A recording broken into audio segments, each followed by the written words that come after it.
کچھ باتیں فکر آخرت کے حوالے سے اور جو ظلم و بربریت فلسطین میں جاری ہے اسی عنوان کو ساتھ جوڑیں گے چونکہ اگر فکر آخرت نصیب ہوتی تو آج مسلمانوں کا یہ حال نہ ہوتا۔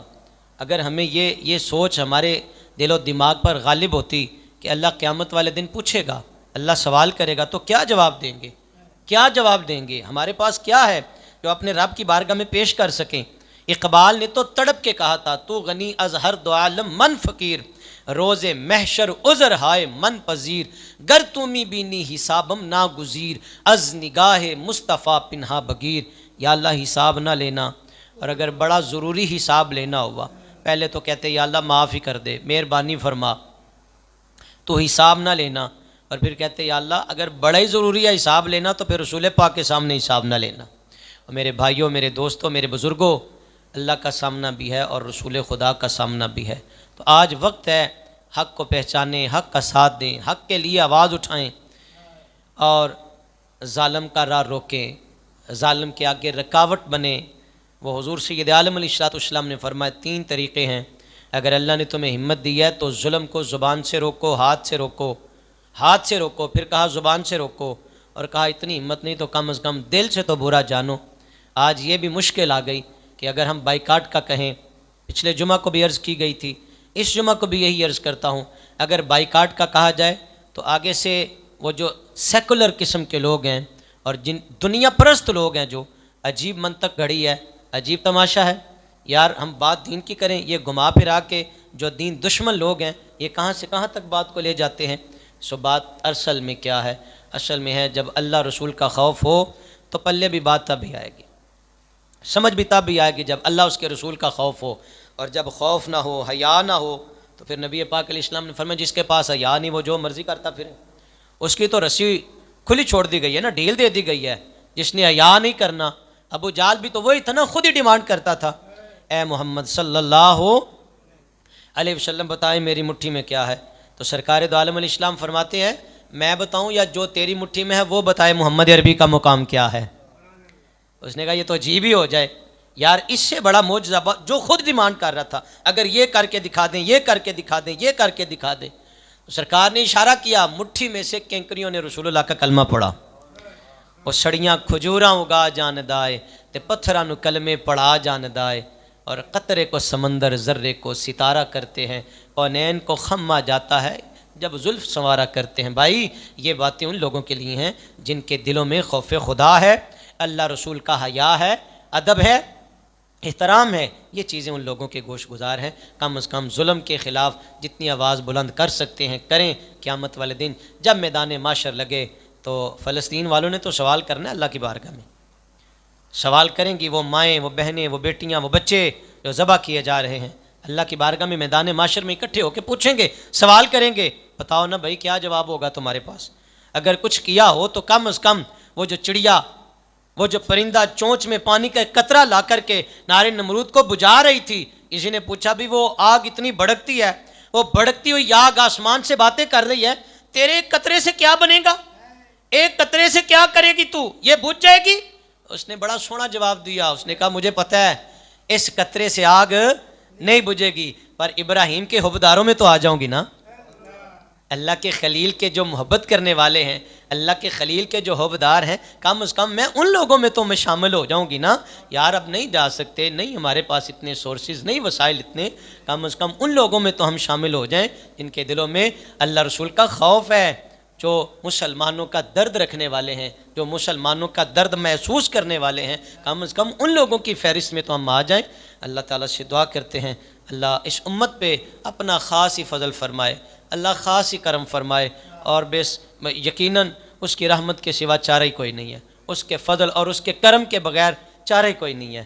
اللہ اکبر۔ آئیں سورہ ملک کی میں نے جو آیہ مبارکہ جو آپ کے سامنے تلاوت کیا اس پہ کچھ باتیں عرض کرتے ہیں۔ الذی خلق الموت والحیات لیبلوکم ایکم احسن عملا، وہ رب ہے جس نے موت اور حیات کو بنایا، اور کس لیے بنایا؟ اللہ فرماتا ہے انسانوں کی آزمائش کے لیے، انسانوں کی پرکھ کے لیے۔ یہ زندگی، اس کی ابتدا، اگر زندگی کی ابتدا دیکھیں تو حضرت انسان کی جو پیدائش ہے، اس پیدائش کے جو مختلف مرحلے ہیں، یہ قرآن پاک نے بیان فرمائے ہیں۔ رب تعالیٰ نے اپنی لا ریب کتاب میں فرمایا کہ انسان کو ایک نطفے سے پیدا کیا، ناپاک قطرے سے انسان کی پیدائش ہوئی، وہ مادر رحم میں کچھ عرصہ رہا اور پھر وہ گوشت کا لوتھڑا بنا، پھر اس پہ ہڈیاں آ گئیں اور پھر جب 120 دنوں کا بچہ ماں کے پیٹ میں ہوتا ہے تو اس میں جان ڈال دی جاتی ہے۔ فرشتہ آ کر اس کی عمر، اس کا رزق، اس کا جو زندگی کا دورانیہ وہ سارا لکھ دیتا ہے اللہ کے حکم سے، اللہ کے اذن سے۔ وہ کب تک زندہ رہے گا، کب اسے موت آئے گی، کہاں موت آئے گی، یہ سارا کچھ اللہ کے اذن سے لکھ دیا جاتا ہے۔ ماں کے پیٹ میں زندگی کے آثار نمودار ہوتے ہیں، ماں کے پیٹ میں زندگی کے جو آثار ہیں وہ نمودار ہوتے ہیں۔ اچھا، پھر اس پروسیس سے جب یہ مرحلہ مکمل ہوتا ہے نا تو پھر بچے کی پیدائش ہوتی ہے۔ اب پیدائش اللہ تعالیٰ کی ایک حکمت کاملہ ہے۔ کس حکمت کے ساتھ اللہ تعالیٰ نے حضرت انسان کو پیدا کیا؟ اللہ چاہتا تو ایک ہی بار کن کہہ کے سارے انسانوں کو پیدا فرما دیتا اور ایک ہی بار قیامت بپا ہو جاتی، ایک ہی بار سب کا حساب و کتاب ہوتا، لیکن اللہ نے ایسا نہیں کیا۔ یہاں آنے کی ترتیب ہے، جانے کی ترتیب کوئی نہیں ہے۔ یہاں زندگی اللہ تعالیٰ نے سب کو یکساں بھی نہیں دی، کسی کی عمر تھوڑی ہے، کسی کی زیادہ ہے، کسی کو مال و در زیادہ دیا، کسی کو تھوڑا دیا، کسی کو قد و قامت زیادہ دیا، کسی کو تھوڑا دیا، کسی کا رنگ کالا، کسی کا رنگ گورا۔ یہ ساری تقسیم میرے اللہ تعالیٰ کی ہے، آپ کی توجہ چاہتا ہوں، یہ ساری تقسیم میرے اللہ تعالیٰ کی ہے۔ اور یہ سارا کچھ دے کے شہوات بھی انسان کے من میں رکھی، لالچ بھی رکھی، طمع بھی رکھا، سارا کچھ حضرت انسان کو دے کے کہا الذی خلق الموت والحیات لیبلوکم ایکم احسن عملا۔ یہ جو سارا کچھ میں نے یہ بنایا نا، یہ تیری پرکھ ہے، یہ تیری آزمائش ہے۔ جس نے دیا وہ تجھے آزما رہا ہے کہ بھلا میں اتنی نعمتیں اس کو دے رہا ہوں، میری نعمتیں کھا کے میرا شکر گزار بنتا ہے کہ نہیں؟ میری نعمتیں کھا کے میری چوکھٹ پہ جھکتا بھی ہے کہ نہیں؟ اور میری نعمتیں کھا کے میرے احکامات کے مطابق زندگی گزارتا ہے یا نہیں؟ اچھا، کافروں کے پاس جو انکار کرنے کی ایک بہت بڑی وجہ تھی نا، قرآن نے مختلف پیراؤں سے اس کا تذکرہ فرمایا۔ کافر کہتے تھے نہیں، مرنے کے بعد زندہ نہیں کیے جائیں گے، وہ اس بات کے انکاری تھے۔ وہ کہتے تھے یہ کیا ہو کہ جناب انسان جب مر جائے، مٹی میں اس کی ہڈیاں گل سڑ جائیں گی تو پھر دوبارہ کیسے زندگی ملے گی؟ اللہ تعالیٰ کی ذات بڑی بے نیاز ہے۔ اللہ تعالیٰ نے فرمایا انسان، ہم نے تو تجھے اس وقت بھی پیدا کیا جب تیرا نام و نشان بھی نہیں تھا، جب تیرا نام و نشان بھی نہ تھا اللہ نے تو تب بھی پیدا فرمایا۔ اب تو کم از کم تیرے جسم کے کچھ اعضاء تو زمین کے اندر گئے ہیں نا۔ طب نے ایک بات لکھی ہے، طب کہتی ہے کہ انسان کی ریڑھ کی ہڈی میں ایک ایسا پرزہ ہے کہ زمین بھی اسے کھا نہیں سکتی۔ ریڑھ کی ہڈی میں ایک ایسا پرزہ، اللہ تعالیٰ کی حکمت کاملہ ہے کہ اسی سے پھر دوبارہ انسان کھڑا ہو جائے گا، اسی پہ انسان کے اجزاء دوبارہ سلامت ہو جائیں گے۔ تو رب تعالیٰ نے فرمایا میرے بندے ذرا غور کر۔ تو کہتے کیسے مرنے کے بعد دوبارہ اٹھیں گے، کیسے پیدا کیے جائیں گے؟ تو کہا وہ رب بڑا ہی قادر ہے، ان اللہ علی کل شیء قدیر، وہ جس نے پہلے تجھے پیدا کیا جب تیرا نام و نشان بھی نہیں تھا، دوبارہ پیدا کرنا اس کے لیے محال، اس کے لیے کوئی مشکل نہیں ہے، وہ دوبارہ بھی اپنے بندوں کو پیدا کرے جب چاہے جس طرح۔ قرآن پاک نے اس کی بھی ایک مثال دی۔ حضرت خلیل اللہ کے پیارے لاڈلے پیغمبر تھے، انہوں نے اللہ تعالیٰ سے یہ التجا کی، دعا کی، یا اللہ مجھے یقین تو ہے، ایک ہوتا ہے حق الیقین، ایک ہوتا ہے عین الیقین، یقین کے بعد ایقان کا درجہ ہے۔ تو کہا میرے اللہ مجھے یقین ہے تیرے حکم کو میں تسلیم کرتا ہوں، لیکن میں دیکھنا چاہتا ہوں، تجربہ کرنا چاہتا ہوں کہ تو مرنے کے بعد دوبارہ کیسے لوگوں کو زندہ کرے گا، زندگی کیسے دے گا؟ تو اللہ تعالیٰ نے فرمایا میرے خلیل 4 طرح کے پرندے لے لو، ان کو ذبح کرو، ان کا گوشت اور ہڈیاں آپس میں ملا دو، مکس کر دو۔ ملا دی گئی، پرندوں کی گوشت کو ہڈیوں کو مکس کر دیا گیا اور کہا کہ اس طرح کرو کہ پہاڑوں کے چاروں کونوں پہ رکھو، چاروں جانب رکھ دیے گئے۔ یا اللہ اب کیا حکم ہے؟ فرمایا میرے خلیل آواز دینا تیرا کام ہے، زندہ کرنا تیرے رب کا کام ہے، تو آواز دے ان کو، تو ان کو بلا۔ تو ایسا ہی ہوا، جب حضرت خلیل اللہ نے ان کو بلایا تو اللہ نے ان کو زندگی عطا فرمائی۔ وہ قادر مطلق ہے، وہ جب چاہے زندہ کرے، جب چاہے مارے، وہ قادر مطلق ہے۔ وہ میرے بھائیوں، اگر ہمیں اپنی آخرت کی فکر ہو تو آخرت کی فکر سب سے پہلے زندگی کو سنوارتی ہے، زندگی کو سنوارتی ہے۔ میرے نبی پاک صلی اللہ علیہ وسلم نے ارشاد فرمایا اگر تم نے صبح کیا تو شام کا انتظار نہ کرنا، اگر صبح کیا تو شام کا انتظار، اللہ کرے آپ سمجھ سکیں. اور حضور فرماتے کہ اگر شام کیا تو صبح کا انتظار نہ کرنا. بھئی ہماری تو امیدیں بڑی لمبی لمبی ہیں، ہماری تو پلاننگ 4-5 سال سے شروع ہوتی ہے، 10 سال 20 سال تک، یہ بھی کروں گا وہ بھی کروں گا، اس طرح کروں گا اس طرح کروں گا. لیکن حضور کا دین ہمیں کچھ اور بیان فرما رہا ہے. حضور فرماتے ہیں اگر تم نے صبح کی ہے تو یہ امید مت رکھنا کہ جو صبح تم نے دیکھی ہے اس کی شام بھی دیکھو گے، اور جو رات کا اندھیرا تم نے دیکھ لیا یہ امید نہیں ہے، پتہ نہیں کب بلاوا آ جائے، پتہ نہیں کب. اور یہ حقیقت ہے، اور ایسی حقیقت ہے کہ دنیا کا کوئی فرد اس حقیقت سے منہ نہیں موڑ سکا. لوگوں نے نبیوں کا انکار کیا، کتابوں کا انکار کیا، لوگوں نے یہاں تک کہ اللہ کی توحید کا انکار کر دیا.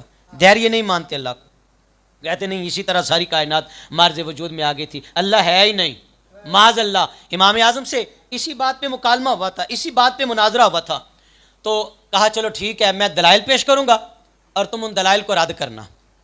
وقت گھڑی جو کچھ تھا سارا طے پا گیا. امام صاحب وقت سے تھوڑا سا تاخیر کے ساتھ پہنچے، لیٹ آئے. وہ لوگ جو دیریہ قسم کے لوگ تھے وہ کل سے کہنے لگے بس جی بس آپ لوگ ہار گئے ہو، بجاؤ جی ڈھول، ہار گئے ہو، تمہارا امام ہی نہیں آیا، تم ہار گئے ہو. حضرات پھر امام صاحب بھی تشریف لائے. اب وہ جو شور مچا رہے تھے نا، انہوں نے کہا امام صاحب آپ تو لگتا ہے ڈر گئے ہیں پہلے ہی، آپ تاخیر سے کیوں پہنچے ہیں؟ تو فرمایا اصل میں بات دراصل یہ تھی کہ میں جب گھر سے باہر نکلا تو میرے اور تمہارے درمیان راستے میں ایک نہر آتی تھی، تو میں وہاں کھڑا انتظار میں تھا کہ چلو کوئی کشتی آئے گی تو میں اس پہ بیٹھ کے دریا عبور کر کے تمہاری جانب آ جاؤں گا تو مناظرہ کروں گا. لیکن میں نے کیا دیکھا، آنن فانن ایک درخت اگا اور پھر وہ درخت کٹا اور اس کے پھٹے بنے، خود بخود چر گئے، خود بخود کشتی بنی، وہ میرے قریب آ گئی، میں اس پہ بیٹھا، پار ہوا تمہاری جانب آ گیا. اس نے کہا جی اپنے مولوی صاحب کا علاج کراؤ.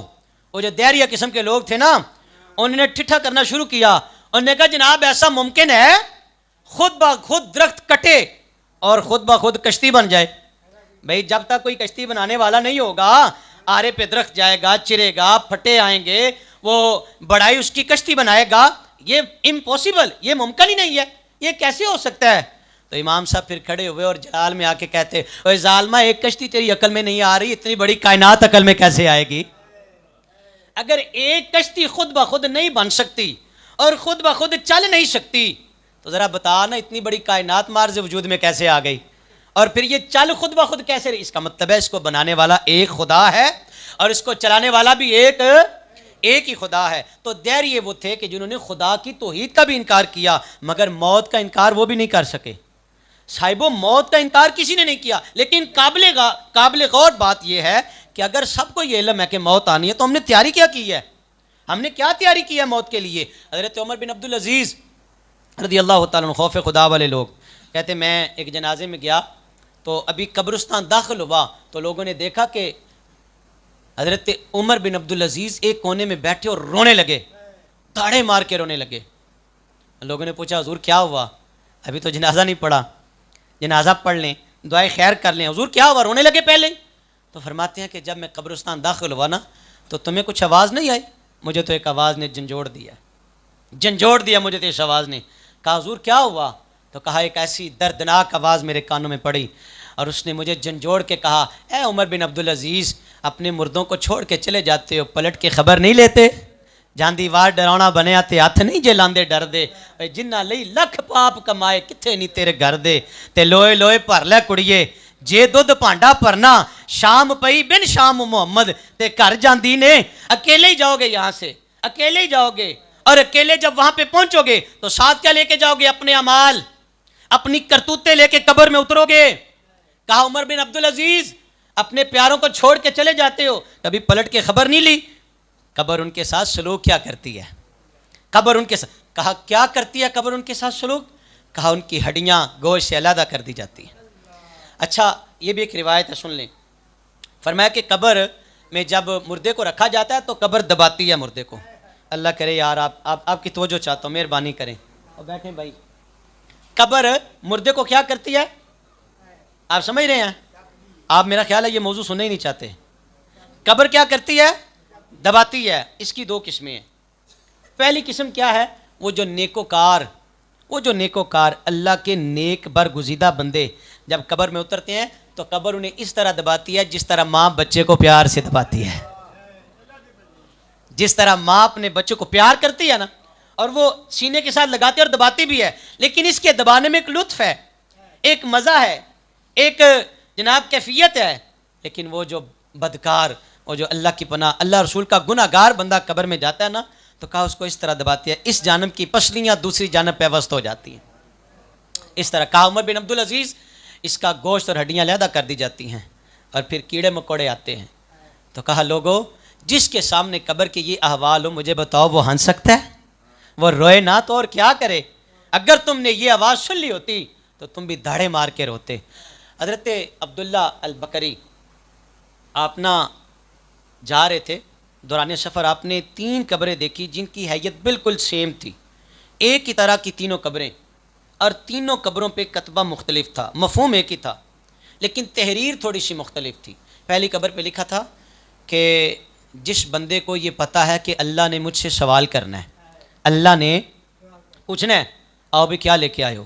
حضور کی حدیث مبارکہ میں یہ بتاتی ہے اللہ قیامت کے دن بندے کو اتنی دیر تک اپنے سامنے سے ہلنے نہیں دے گا جب تک یہ نہ پوچھے تمہیں زندگی دی تھی کیسے گزار کے آئے, مال کہاں سے کمایا, کہاں خرچ کیا, جتنا علم تھا کتنا عمل کر کے آئے, تم نے لوگوں کے ساتھ کیا رویہ رکھا. یہ حضور فرماتے اللہ بندے کو ہلنے ہی نہیں دے گا. اور بھائی آج قاضی کے سامنے کھڑا ہونا لوگوں کے لیے محال ہے, آج کسی ایس ایچ او اور جناب ڈی پی او کے سامنے کھڑا ہونا لوگوں کے لیے مشکل بنتی ہے.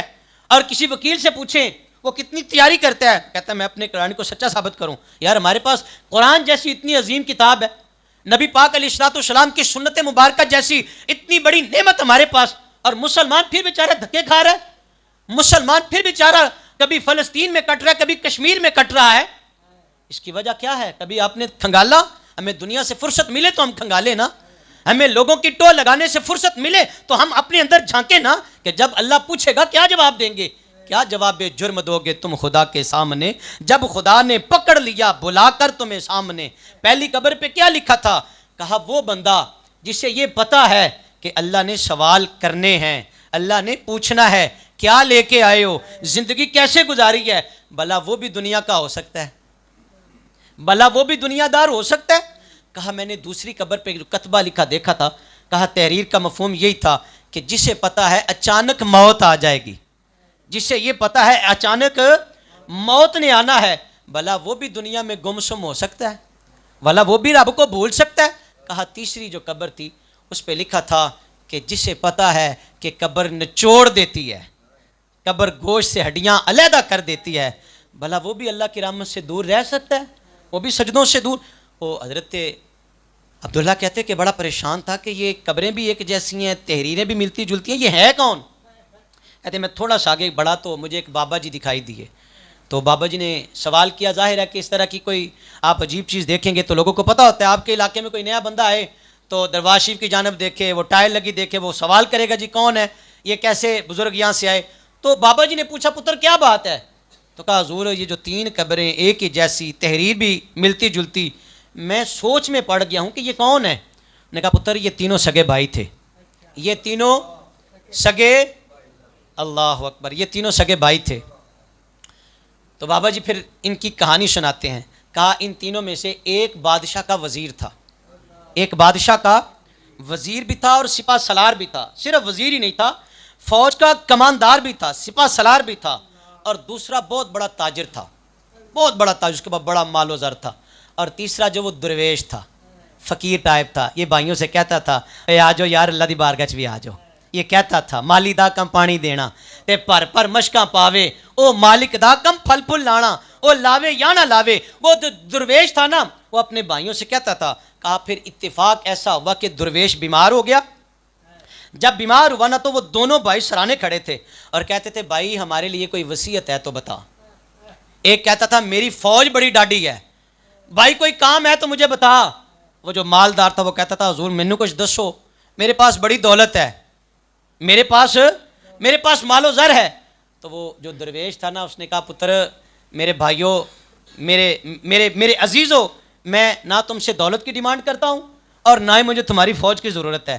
بس اتنا کرنا, فلاں جگہ پہ میری قبر بنانا اور میری قبر پہ یہ لکھنا کہ جسے یہ پتہ ہے کہ اللہ نے سوال کرنا ہے، وہ بلا دنیا دار کیسے رہ سکتا ہے، وہ بلا مولا سے دور کیسے رہ سکتا ہے۔ اور دوسری میری وصیت یہ ہے، میری قبر پہ آنا نہ چھوڑیے گا، میری قبر پہ آنا نہ چھوڑیے گا، میری قبر، یہ دونوں باتیں بس کہا، ایک تحریر یہ لکھنا اور دوسری کیا تھی کہ میری قبر پہ آنا نہ چھوڑیے گا۔ انہوں نے کہا کہ چلو ٹھیک ہے، وصیت پہ عمل کریں گے۔ بزرگ انتقال کر گئے، قبر پہ وہی کتبہ لکھوا دیا گیا، دونوں بھائی آ رہے ہیں۔ تیسرا دن ہوا نا، وہ جو سپہ سالار تھا نا، فوج کا، بادشاہ کا وزیر، وہ قبر پہ جب آیا تو اس نے ایک دردناک سی آواز سنی، اتنی خوفناک، جب اس نے آواز سنی نا کلیجہ کانپ گیا، گھر گیا، خوف زدہ تھا کہ میرے بھائی کی قبر سے کیسی آواز ہے۔ کہا بھائی تو بڑا درویش تھا، اللہ یہ تو ہمیں بھی کہتا تھا آجو اللہ کی طرف آجو۔ وہ بابا صاحب نے بھی کہا نا، کیا خوب کہا، اٹھ فریدہ ستیا تے تیری داڑھی آ گیا بور، اٹھ فریدہ ستیا تیری داڑھی آ گیا بور، تیرا اگا نیڑے آ گیا تے پیچھا رہ گیا دور۔ یار کوشش کریں یار، میں اور آپ ذرا یہ اٹھتے ہوئے جنازے ہمیں جھنجھوڑنے کے لیے کافی نہیں ہے۔ کہا میں پریشان تھا کہ یہ تو ہمیں تلقین کرتا تھا، کیا ہوا؟ کہا رات خواب میں مجھے اس بھائی کا دیدار نصیب ہوا۔ میں نے کہا بھائی بتاؤ اللہ نے تیرے ساتھ کیسا معاملہ پیش کیا؟ کہا اللہ کا شکر ہے اس نے قبول کر لی ہیں۔ کہا بھائی وہ جو آواز آئی تھی وہ کیسی؟ کہا کیا بتاؤں، وہ مجھے کوڑا لگا تھا، وہ مجھے ایک کوڑا لگا تھا، اور وہ کوڑا اس لیے لگا تھا کہ میرے سامنے ظلم ہو رہا تھا اور میں چپ کر کے نکل گیا تھا۔ بڑے ایسے لوگ ہیں وہ کہتے ہیں یہ میری برادری ہے، یہ تو میرا دشمن ہے، میں کیوں روکوں، لڑو لڑو دو میں تماشا وینا ماں۔ فلسطین میں جو لوگ مر رہے ہیں یہ کیا ہو رہا ہے، کتنے لوگ تماشا دیکھ رہے ہیں۔ اللہ کی بارگاہ میں جب جاؤ گے نا، اس کی لاٹھی بڑی بے آواز ہے، خدا کی قسم۔ اگر قرآن کا مطالعہ کریں، حضرت صالح علیہ السلام آپ کی اونٹنی کی کونچے کاٹنے والے 6 لوگ تھے، لیکن عذاب سب پہ آیا، عذاب سب پہ آیا، ان کو روکنے والا کوئی نہیں تھا۔ بنی اسرائیل کی جانب حضرت جبریل آئے، رب تعالیٰ نے فرمایا وہ بستی ہلاک کر دو۔ یار بڑی بڑی ہم نے باتیں بھی کر لی، بڑا بڑا کچھ ہم نے کر لیا، لیکن ہم ظلم کا ساتھ دینے سے بھی نہیں رکے۔ چاہیے تو یہ تھا کہ مظلوم کے ساتھ کھڑے ہوں، چاہیے تو یہ تھا جو پہلے بیچارہ مرا ہوا اس کے ساتھ کھڑے ہوتے، جو پہلے دکھیارا اس کے ساتھ کھڑے ہوتے، لیکن ہم دیکھتے ہیں کہ میرا پاسا پارا جدھر ہے میں اسی طرف کھڑا ہو جاؤں گا۔ کہا جاؤ اس بستی کو غرق کر دو، پاسا پلٹ دو اس کا۔ تو جناب جبریل آئے نا، تو دیکھا کہ کونے میں ایک بابا بڑی اللہ اللہ کر رہا تھا، اللہ اللہ اللہ اللہ۔ کبھی کبھی تلوار بھی اٹھانا پڑتی ہے، یہ غزوہ احد بھی گواہی دے رہا ہے، یہ میرے نبی نے تلوار اٹھائی ہے، بدر میں میرے نبی نے تلوار اٹھائی ہے۔ حضرت جبریل کو یہ خدشہ لاحق ہوا کہ کہیں اس بابا جی کی بید بھی نہ ہو جائے۔ اللہ کی بارگاہ میں عرض کرتے یا اللہ تیرا حکم ہے بستی کو الٹ کے رکھ دوں، لیکن ایک بابا یہاں بڑا اللہ اللہ کر رہا ہے، تیری عبادت میں مصروف ہے۔ تو آواز آتی ہے میرے جبریل سب کو تباہ کر دو، یہ بابا خود تو کر رہا ہے، لوگوں کو تلقین نہیں کر رہا، لوگوں کو نہیں تلقین کرتا۔ یار آج تلقین کرنی بھی اوکھی ہو گئی ہے، نیکی کی دعوت دینا اتنا مشکل ہو گیا کہ میں بیان کرنے سے قاصر ہوں۔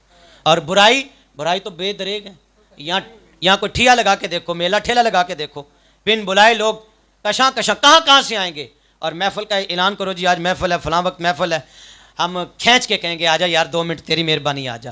تو پھر یہ جو کل پرسوں ترسوں اسلام آباد میں بارش ہوئی ہے، دیکھیں کتنے اولے پڑے ہیں، فصلیں تیار ہیں، پکی ہیں۔ جب میں کہتا ہوں الہی میرا حال دیکھ، حکم ہوتا ہے نامہ یا مال دیکھ۔ جب ہم اپنے اندر جھانکیں گے ہی نہیں، اپنے اندر دیکھیں گے ہی نہیں۔ بابا جی نے کہا پتر وہ نہ ایک یہ سزا ملی ہے، میرے سامنے ظلم ہو رہا تھا اور میں چپ کر گیا تھا، وہ کوڑا لگا مجھے کوڑا لگا۔ دوستو بڑی مختصر زندگی ہے، بڑی مختصر زندگی ہے، اس کی حقیقت کو جانیں۔ الذی خلق الموت والحیات لیبلوکم ایکم احسن عملا، وہ اس نے نا بڑے بڑے کیمرے لگائے ہیں، وہ ہر چیز سے واقف ہے۔ 2 بیٹھے ہیں یہ لکھ رہے ہیں، جو کچھ کر رہے ہو لکھا جا رہا ہے۔ بس جب اتنی سی بات کہی نا تو وہ جو تھا نا سپہ سالار چیخ ماری، اس نے کہا یہ تو درویش تھا، اور قبر میں اتنا بھی استفسار ہوا تو میں تو پتہ نہیں کیا سے کیا کر رہا ہوں، اللہ کو بھولا ہوا ہوں۔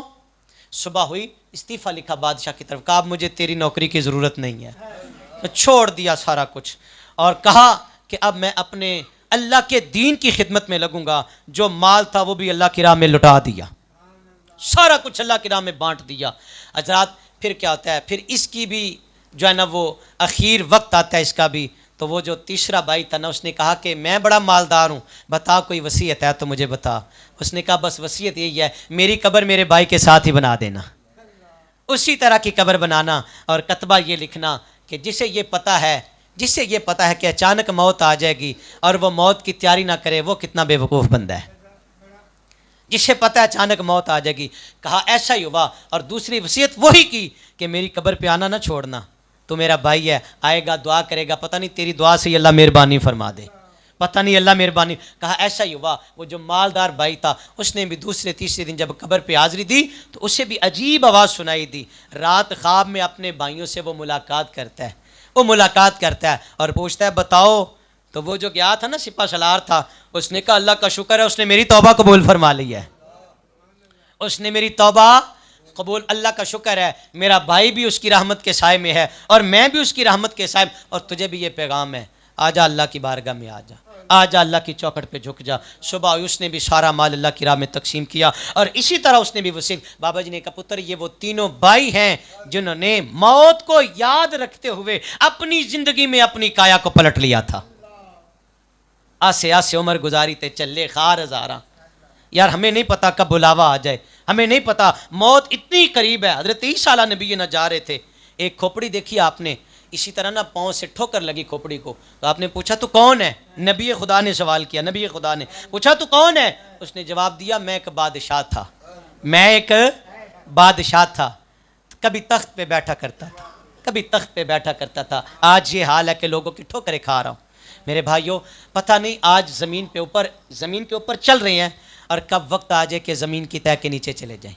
اگر اس پہ اکڑ اکڑ کے چلیں گے تو یہ بھی کل کلاں کو بدلے لے گی, اور اگر اس پہ سجدے کر کے جائیں گے تو حضور کا یہ فرمان ہے کہ بندہ جس زمین پہ سجدے کرتا ہے, جس زمین پہ سجدے کرتا ہے وہ زمین بھی اللہ کی بارگاہ میں گواہیاں پیش کرتی ہے, وہ بھی رب کی بارگاہ میں عرض کرتی ہے یا اللہ اس بندے کو معاف کر دے, اس بندے کو معاف کر دے. حضور سید عالم علیہ السلام نے فرمایا یہ جو فرق ہے نا زندگی اور موت کی جو آزمائش ہے, حضور فرماتے ہیں جنازے دو قسم کے ہوتے ہیں. ایک جنازہ وہ ہے کہ جس کی وجہ سے لوگوں کی جان چھوٹی, لوگوں کی, سمجھ رہے ہیں, وہ لوگوں کو ستاتا تھا, دکھ دیتا تھا, پگڑیاں اونچا. ایک وہ حضور کی حدیث مبارکہ فرمایا لوگ کہتے ہیں ہمیں راحت ملی. اور ایک وہ کہ اعمال بد وہ لے کے دنیا سے نہیں گیا, وہ اچھے اعمال لے کے گیا. اللہ کے محبوب علیہ السلام فرماتے ہیں اب دنیا سے اس کی جان چھوٹی, اللہ کی رحمت کے سائے میں آ گیا ہے. میں اور آپ اپنے اندر کھنگال کے دیکھیں ہم کن لوگوں میں ہیں. اللہ نے موت برحق کی ہے, موت کا وعدہ ہم نے کیا ہوا ہے, اور جب اللہ کی بارگاہ میں جانا ہے تو پھر اپنے کل کی فکر کریں. اس قبر میں قرآن کے اجالے لے کے اتریں, اس قبر میں اخلاق حسنہ کی دولت لے کے اتریں, اس قبر میں مصطفیٰ کریم کی سنت کا جامہ لے کے اتریں, قبر میں قرآن کی تلاوت لے کے اتریں. قبر بھی روشن ہوگی, میدان معاشر بھی روشن ہوگا. وما علینا الا البلاغ.